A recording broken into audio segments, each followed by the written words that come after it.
Goku has overcome Goku Black's power, and naturally, the Tournament of Power is on the horizon next. So, how is that gonna go? We'll cover all that and more in this 10th part of What If Goku Was Like Broly. The Tournament of Power is eventually announced. For Team Universe 7, it's pretty straightforward. Goku, Gohan, Vegeta, Nappa, Raditz, and Kami are the obvious choices to start with. Goten's also recruited to the team because he has a ton of power to back himself up, and Kami has been training him pretty well. We'll get more to that in a bit. Now we need two others, and it would probably just be easy choices like Krillin and Roshi. They don't really have any reason to go out of their way and recruit other people, so even though the androids are alive, and the fact that they could revive someone from hell, there's not really a need to do any of that. Especially the latter thing. They're just going to keep it simple because things are already pretty good on their team. Goku is really excited to see who exists in other universes because these are the strongest people in the multiverse here. Maybe he could finally find some sort of challenge. He's been looking for one for a while, and yes, he's had Goku Black and Cell as well, but both times that was him fighting himself. Two people that were just using his power, and it was risky. This is also risky because there's stakes here. The universe might be erased if they lose. But at least here it's not a deathmatch deciding the fate of everyone, because if Goku ends up winning here, or anyone on Team Universe 7 for that matter, they could just revive the other universes. Kami spends most of his time fighting with Goten just to make sure he's doing alright. Kami himself is actually the third strongest person on the team, but as for Goten, he's pretty high up too. He's trained under Kami a lot because Goku's been away, and Kami is definitely a great teacher to be with. Their training has also helped Kami grow as well because Goten is really powerful as is, but more importantly, Goten is seeing a lot of growth. His power and potential is amazing, just like Gohan's. He's just less experienced than everyone else, so he needs to work on that skill and figure out how to utilize his power better. Kami of course has strength and technique. He's a pretty insane support on the team, and probably the most crucial part of the team. Even if he's only the third most powerful behind Goku and Gohan, consider what he's capable of. He could heal people, he could do other things with spirit control, he could utilize magic, he has his Namekian abilities, and he has also grown a lot stronger recently. After spending time with the Kais, he had trained with the Z-Sword a bunch, resulting in Elder Kai becoming free. He learned that Elder Kai can unlock more of his potential, and out of curiosity he went for this. Plus the fact that Kami also wants to be the best guardian possible. He doesn't care if he has to take a shortcut or whatever. His duty is towards Earth, and while he does like growing on his own and it's definitely more fulfilling, he can put that pride aside in favor of Earth. In the tournament, this new power awakened state is shown, but it's not even the full extent of Kami's power. He doesn't really get to show off much because, well, everyone else is showing off. First of all, the other three Saiyans, Vegeta, Raditz, and Nappa. Raditz has actually put his mind to growing much stronger, and he was the first one to evolve blue, doing so before the tournament. Vegeta is pretty much equal to Raditz, but Raditz continuously gets ahead, so Vegeta really has to keep up. Same goes for Nappa. The three of them are on relatively equal footing, pretty much relative to where Vegeta is in canon. But more impressive is Gohan, of course, because while he has no godly ki, being a hybrid Saiyan with the mutation of Goku, that kinda makes him ridiculous. He's the second strongest on the team with a big gap between him and third place, which is Kami, and also a decent sized gap between him and first place, which is obviously Goku. There's actually three people on this team that could fight Jiren right now. Goku, Gohan, and Kami. But Goku of course is the one to go for it. We'll be seeing a little bit more of Kami's power later on. Anyways, Goku fights Jiren, and Raging God is way too much overkill, so even just Super Saiyan God is enough in this fight. Yeah, even with full power Jiren, this is more than potent enough. So I won't bog you down with too many details because obviously Universe 7 wins. Goku, and to an extent Gohan, are way too overpowered for anyone to do anything here. Kami is very strong, but Jiren would pose a challenge to him. And then of course there's three people on the level of Vegeta and canon here. And you saw what he was capable of. Plus there's Goten, who, even with less experience, he still is really strong. The team is really stacked to begin with, of course they're going to win. And all the other universes are revived because regardless of who gets MVP here, I think they would do that. If it's Kami, well, he'd see it as his duty to do something like that. If it's Goku, well, first of all, it's the right thing to do, but second of all, he'd probably see this as an opportunity to fight other people again. He also has multiple reasons to do this. Anyways, on to the next arc. Even though this scenario kind of is about Broly in a sense, for now there is nothing with Broly because there's no Frieza in the Tournament of Power. Don't worry, I didn't forget about him, he's just not going to do anything right now, because there's not really reason for him to be found. So, naturally we move on to the Moro arc next. Moro ends up escaping prison. The Galactic Patrol goes to Earth, realizing that their best bet at stopping Moro is going here. First of all, this is where Majin Buu was, and even though he's completely gone, they could at least find the person who killed Majin Buu because surely they're going to be a pretty strong person. And Jaco of course knows about the planet, so they decide to go there. Kami is currently on the lookout training with Goten, and even when they're not close to Earth, Kami can sense a ship approaching. He doesn't sense any threat with it, but he senses a bunch of relatively strong powers together coming right towards Earth, so of course he's concerned. But more importantly, he feels a really weird presence among them. Like, the rest are clearly mortals, but there's something off about one of them. Goten wonders what Kami is focused on, but he'll see soon enough. Kami then starts to mentally communicate with everyone aboard the ship. Some of them freak out because a random person who is apparently a god is talking in their heads right now. Kami tells them to not be concerned, he's just wondering why they're coming here and what's going on. One of the patrolmen speaks up. It's Maris, the one who Kami sensed before who felt kind of strange. He learns they're coming here for a favor. There's apparently something wrong and they need help from Earth, specifically whoever the strongest warrior there is. Obviously that's Goku, and from what Kami knows, Goku is busy right now. He's on Beerus' planet and is still working on Raging God, growing ever stronger with that. He doesn't know when Goku's going to be back, but Kami will talk with these guys for the time being. There's also Gohan as an option, but he's probably too busy right now. Kami can get a hold of either of them if needed, but now he's curious. The Galactic Patrol coming here over some threat?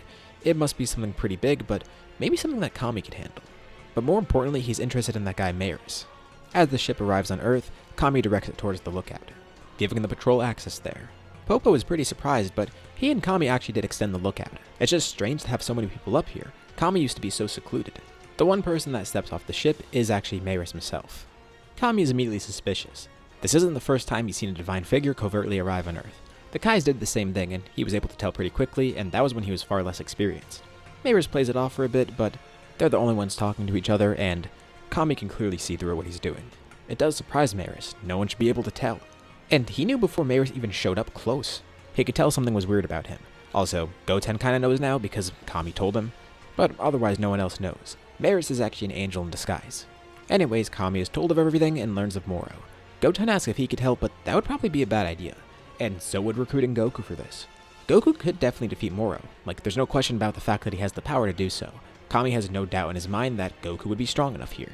But at the same time, from what Maris is saying, Moro can absorb energy. So if things go wrong for some reason and Moro is able to trick Goku somehow, which is very unlikely but still is a possibility, that would make Moro so strong that he'd be nearly unstoppable. But more importantly, Kami tells Maris that he's the perfect counter for this. Kami closes his eyes, searching deep out into space, and then eventually locating Moro. Moro could feel that he's being sensed, but Kami isn't intimidated at all. He remains stoic.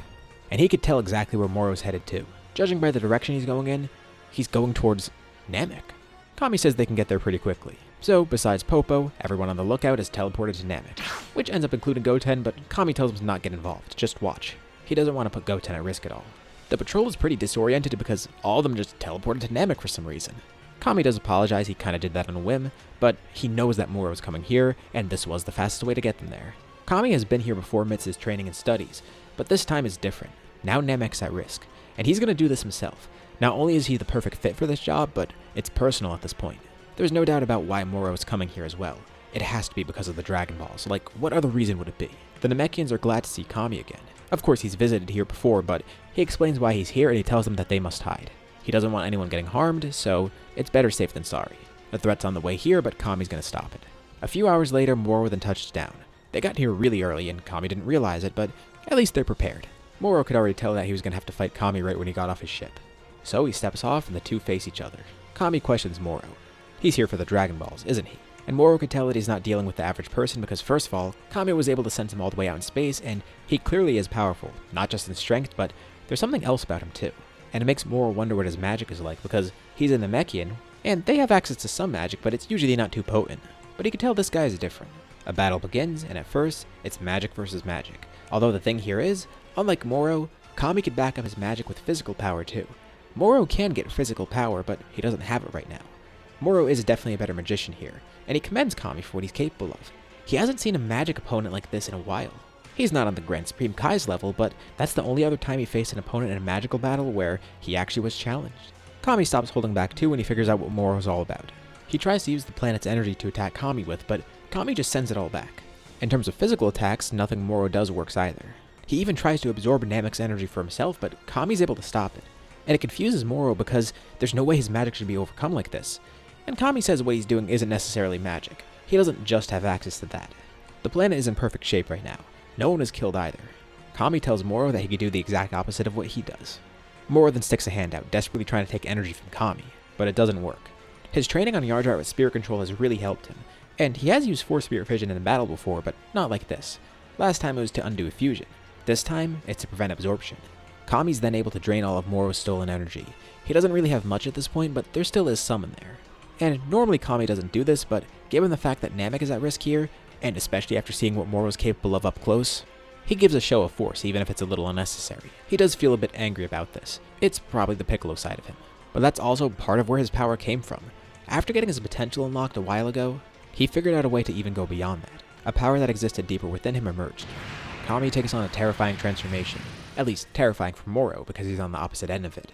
He grows much larger in size, and, more notably, he's orange now. This is also the last thing Moro sees. He tries to take some of Kami's energy, but it doesn't work. Kami instantly stops it, and instead sends some energy to Moro another way. With a single ki blast, he eradicates Moro. Cranberry's nearby watching too, and he tries to escape, but as his ship flies away, Goten then flies through it, with the ship crashing to the ground nearby. Kami looks over at him, and then telekinetically lifts Cranberry out of the wreckage, freezing him midair, and then teleporting him over to Mayris and the rest of the patrol. They could deal with him and arrest him. The patrol is pretty speechless, especially Mayris. Kami is definitely an oppressive god, not just in terms of what he's capable of, but also his physical strength, of course. It's interesting seeing a god like this. Next up, we don't have the Granola arc because without Frieza, it's kind of business as usual, so we skim over that. But back on Earth, Goku wants to test out Gohan and Goten's power. He's going back and forth between here and Beerus' planet, but he really wants to see what his sons are capable of at this point. And the two brothers fight him together. Gohan has a full-powered version of Super Saiyan 2, while Goten's working with regular full-power Super Saiyan. But even though those forms seem kind of old in comparison to what Goku has, and the fact that they don't have God Ki, they're still really powerful, of course, for the reasons I explained before. Their power is overflowing, and when fighting together they can contend with Super Saiyan God Goku. Raging God is a challenge, but Goku is glad that they've grown, even if they can't defeat him at his strongest. And they're not done yet. They still have a lot of room to grow. Like, they haven't even gotten any new forms, so who knows what they could do next. And it does make Goku wonder if anyone else out there has power like him and his sons. But with this battle going on, Beerus of course senses it too, and feels like he's kind of overdue for a sparring match with Goku. He wants to fight him immediately and see how strong he's grown. With that, we leave off here with this penultimate part. What do you guys think about this part, and what's going to happen next time in the finale? Leave your thoughts and ideas in the comments below. I'd love to see what you guys think. As usual, be sure to drop a like and subscribe if you haven't already. It really does help with the channel and shows me you want to see more videos like this. Anyways, thank you all for watching, and I'll see you all in my next video.